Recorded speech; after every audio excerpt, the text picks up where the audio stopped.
আপনার কাছে স্পষ্ট প্রশ্ন, দল ত্যাগ কেন করলেন? দল ত্যাগ করেছি প্রথমত হলো, এই দলটা হচ্ছে একটা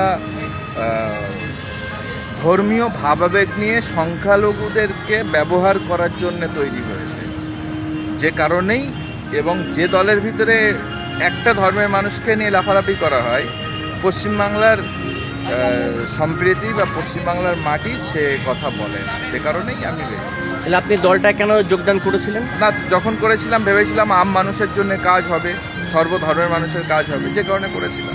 তারপরে এখন স্পেসিফিক আপনি কি বুঝতে পারলেন? আমি এখানে বারবার বুঝেছি যে এখানে থাকার এই থাকতে গেলে এখানে হচ্ছে শুধুমাত্র মুসলিম ভোটকে কাটাকাটিতে কাজে লাগতে হবে। শাসক দল থেকে মুসলিম ভোট কাটানো? হ্যাঁ। তা আপনি কি ইনডাইরেক্টলি এটা বলতে চাইছেন যে শাসক বিজেপির দল বলেন, দেখুন শাসক দল বলেন আর যে দলই বলেন, মুসলিম ভোট তো শুধু শাসক দলে যায় এমনটা না। মুসলিম ভোট কংগ্রেসে যায়, মুসলিম ভোট সিপিএমে যায়, আইএসএফে যায়, কিন্তু এই বাংলায় নতুন করে একটা 200 সিটে হঠাৎ করে 3 মাসের দল এতগুলো ক্যান্ডিডেট দেওয়া এবং 1 কোটি টাকা করে বাজেট করে দেওয়া, আলটিমেটলি সেখানে জেতার উদ্দেশ্য নয়, উদ্দেশ্য হচ্ছে মুসলিম ভোট কাটা। তাহলে কাকে সুবিধা করা হবে মুসলিম ভোট কাটলে? সাম্প্রদায়িক শক্তিকে। এটাই হচ্ছে কাজ।